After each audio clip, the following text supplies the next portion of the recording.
back, ladies and gentlemen. This is the Bearable Bull here. And I got this aggressively average content for you today. As man, have bombshells been dropping left and right recently. And here in this video, we're going to be talking about a lot of different ones. But first, I have to give a brief thank you because I forgot to do this yesterday to Chip from On the Chain for the clip that I've been using for my introduction. It's a powerful one that I believe echoes the sentiment of a lot of XRP community members. I believe we will win this case and get a favorable ruling. And here, from Digital Asset Investor, we have Monica Long, Ripple's current president, on the state of the ongoing lawsuit. There must be something very shocking in these Bill Hinman emails because Ripple is sure highlighting their significance. And I have to stress that we, the retail investor, don't have all the evidence in front of us, but Ripple has seen it. I think those Bill Hinman emails are worse and more damaging for the SEC than they give credit for. And I think you can hear it in Monica Long's voice. We do know that the judge issued an order very recently that pertained to, which documents in the case would be kept under seal and which ones would not. Very importantly, at least in our view, Bill Hinman's emails will be revealed. They'll be made public in the coming weeks. And we think that's significant because Bill Hinman, when he was acting director of CorpFin at the SEC, he gave a very famous speech in 2018 where he said that he saw, or the SEC saw, that Ether did not look like a security because it had been sufficiently decentralized. And now we're going to, through the revealing of his emails, we're going to get more insight into what went into that decision. Tell us a little bit more about these Hinman papers. I know we want to get more insight into what went into that decision, but once we get that insight, what could it mean for your case? It's to be determined, just by the court, of course, what ultimately they will decide in the case. The ruling on the Hinman emails, we think, is certainly a win for transparency, where the crypto industry at large is really seeking clarity from the U.S. We think that this transparency will go a long way. And then ultimately, of course, the ruling in our case. Now, I don't know about you guys, but something tells me that these regulators are shaking in their boots. Here from James Rule XRP, he posted this called Pathways to Regulation of Crypto Assets, a Global Approach. This is a World Economic Forum white paper. And here, Anders Lundberg said it best. Imagine that. The company being sued by the US SEC is contributing to a World Economic Forum report about regulations. Isn't that so interesting? We have Hugh Harsono, manager of central bank digital currencies from Ripple, contributing to this World Economic Forum paper on regulating the digital asset space. You tell me that we're headed for victory without saying it out loud. They just did in this document, and all of you should be extremely confident in holding this digital asset all the way to the finish line. No ifs, ands, or buts about it. Because every single part of this agenda, every single part of this technology, every single part of what's going on in the world today leads to the XRP endgame. Here we have from Mr. Man XRP that in 2020, Payments Canada had cleared and settled $450 billion per day. Canada's banking industry is partnered with Volante, a known Ripple partner, and Canada's payment service providers. They speak directly to Ripple, XRP, and XLM. And uniquely enough, they talk in this document about stablecoins for cross-border payments, mentioning right here XRP and right below that XLM.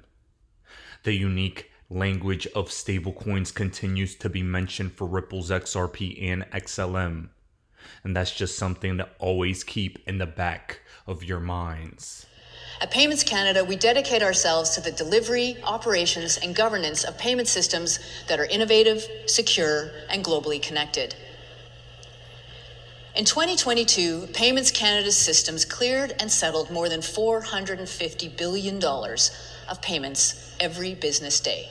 That's billion with a B. Our vision is a Canadian payments ecosystem that is resilient, inclusive, and enables fair competition as the foundation of Canada's economy. And yet again, Mr. Man XRP gives even further insights into the XRP ledger and XRP's potential future utility. He shows us these two clips from the Digital Euro conference where Ripple is a sponsor, BIS, Bank for International Settlements, is a sponsor, IBM, and many other high-profile companies. He has a thesis that the unified ledger these individuals are discussing in these clips are the XRP ledger, and the language of the connection between private and public partnerships for central bank digital currencies is literally what Ripple does. That's something else to keep in your mind. And in addition, he's convinced that the central bank's regulated liability network or unified ledger is the XRP ledger with siloed RippleNet for the banks to utilize.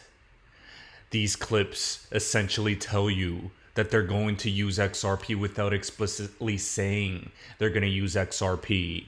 And I want all of you in the comments below to tell me if you agree based on what they say. When discussing that also with the group and maybe central banks, do you see that coming? Are central banks there already to provide that settlement for commercial bank money tokens? Yeah, no, so a complex question. No, I think just to refer to the US pilot, where the Fed is involved. So I think the central banks are still learning. So as I said, they have been focused a lot on the retail CBDC side, but also made progress on the wholesale CBDC side. So personally, I think it's still a way to go for them to accept that their money is in a partition of this network. So that's the reason why the concept talks about this private-public partnership. So it's really kind of both worlds need to come together to agree how this network should look like, also how the network should be governed. Today's infrastructure is governed by the central banks a lot. So, but I think it's still a way to go. Also, if you look at all the wholesale CBDC projects and all these initiatives, there's a lot of thinking still needed also on the central bank side, how to provide the settlement infrastructure, whether you use a trigger solution or you have some kind of tokenized form of wholesale CBDC. But I think the concept itself, believes in this unified ledger, which, as I said, has also been kind of, BIS came to this conclusion quite recently. So, because if you want to have the full efficiency and not try to reconcile across multiple networks again. So somehow this needs to come together to have this atomic settlement, as you were mentioned, on cross-border payments, but also, of course, if you could, and that's the concept also, is at least open to have multi-assets. So, of course, you could also have other assets, then have atomic settlement for other assets on this network. So, yeah, so there has been some technical, let's say, proof of concepts on this as well. So people have been looking into related liabilities. So this is the whole concept of all ends. So if we look at a little bit from a schematic view how an infrastructure could look like, it's basically you would have in a shared ledger, you would have a partition of the central bank, and you would have the accounts from the commercial banks. So if from a corporate from Bank A wants to transfer money to a corporate which is connected to Bank B, DLT, you would have at the same time atomic settlement of the transaction through a simultaneous update of balances, not just on the bank side, but also in the central bank partition. So this would allow RLN to become really a settlement layer for settling central bank money and commercial bank money in the same environment. So therefore, there are a couple of key building blocks which are described in the paper. So RLN, and the whole idea is RLN to become a public-private partnership. So to bring both worlds together, to form a regulated network. It should be a global network. It should be based on DLT. It should be multi-currency, multi-asset, and it should be multi-network. And it should, of course, support programmability. So, and what would it bring us if we would have such a network? It would always be on. So we would have 24/7 settlement possibility. It would be secure and resilient. It would be full audit trail. It would have on-chain finality of settlement, which is the important feature I just explained. We would have liquidity optimization. So we will not have different silos where we need to keep track on liquidity. It would be real time and a single source of truth. Now, guys, as you heard all of them speak, as you heard that conversation at the Digital Euro Conference, as you understand high-level banks, high-level institutions, and Ripple were sponsored, and at that conference, we need to know that just because those use cases and a lot of that language sounds like what Ripple and XRP are doing, that does not necessarily mean it will be Ripple's XRP. I think it will. I think a lot of you believe it will be XRP as well. But it's not 110% confirmed. I believe that disclaimer is extremely important. But I also believe that Ripple's XRP will be the best option once the time for on-demand liquidity to be brought into the world comes. We need a crisis for this technology to be adopted. And one may just have been averted. Here, Mario Nawfal on Twitter stated the debt ceiling deal could have been reached. Apparently, there have been handshake deals that have been made. And even a Reuters announcement saying that Democrats and Republicans have come extremely close to an agreement. I've always been a big believer in saying that I don't believe this debt ceiling crisis will be the financial crisis that causes the meltdown. That'll be the catalyst for XRP adoption. But I do think it's something in mainstream news that we need to pay attention to and keep our eye on. Something else I have to stress is, at the end of the day, we are ramping up inflation. Inflation never stopped. Inflation was never solved. The interest rate hikes, all it did was stop economic growth, stop the excess money printing. But inflation is still with us. And here, with the increasing of the debt ceiling, that'll make for more money printing. Inevitably, I also believe that they will begin pausing and then cutting interest rates relatively soon. And that Fed pivot is a powerful indication for a massive financial collapse. It'll go like this: financial collapse, public reaction, potential bail-ins, liquidity crisis, then XRP adoption. We need regulations to come to the forefront first. And that's why this case, this ruling, is coming right before shit hits the fan. The sequence of events that you're witnessing happen in real time right now are no coincidence. They're happening at the exact order they're meant to. And always remember, nothing that you see now was ever an accident. Ladies and gentlemen, this is the Bearable Bull here. Thanks for tuning in. As always, I appreciate every single one of you.